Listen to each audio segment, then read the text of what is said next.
5 minutes ko siyang ano, binabad. Binabad. Hello. Yummers! Kain! Let's eat! Ano to? Parang mga nasa 90 pesos.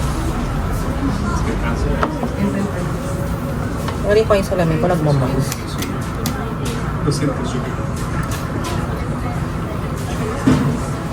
Ito din ata yung ramen na kinain ko na nakaraan.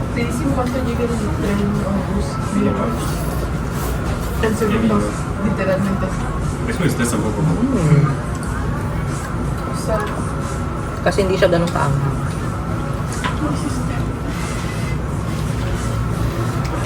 Nung nakaraan dyan ako kumain sa tapat, oh. Ayan, oh. Mahaba yung pila. Diyan ako kumain na nakaraan. Mahaba yung pila niya. Grabe yung kimchi, napakaanghang, guys. Free yung kimchi pero nilagay. Y un restaurante que se me conoce que comían mexicanos también tiene según estos lugares.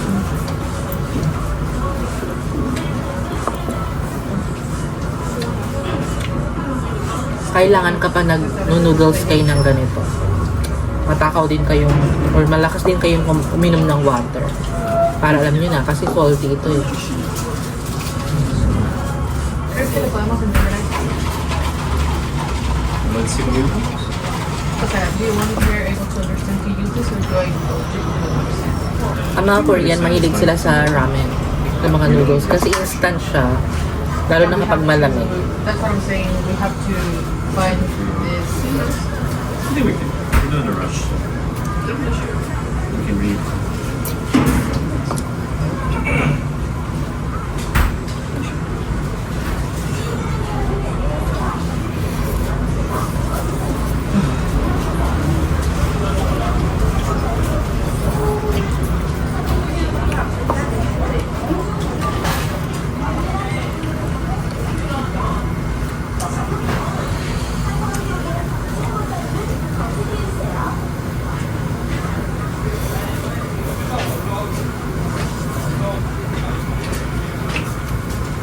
At dito sa Korea, guys, mind your own business. Hindi sila mahilig makialam. Minsan nga nagtatanong ako, no, sabi nila. Kaya kailangan magaling ka maghanap kung saan mo gusto pumunta. Also, like, two bosses today.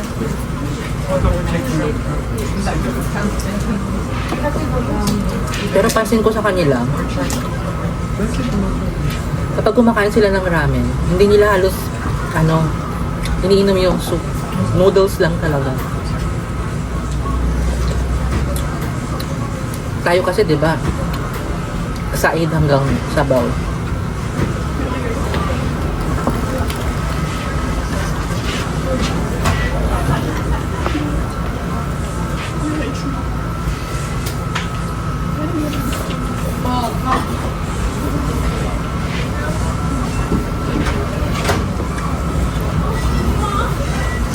Try natin to strawberry.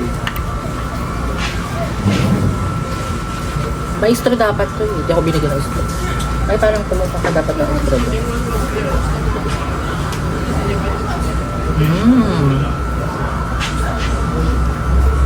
Mas masarap yung banana at saka yung melon flavor.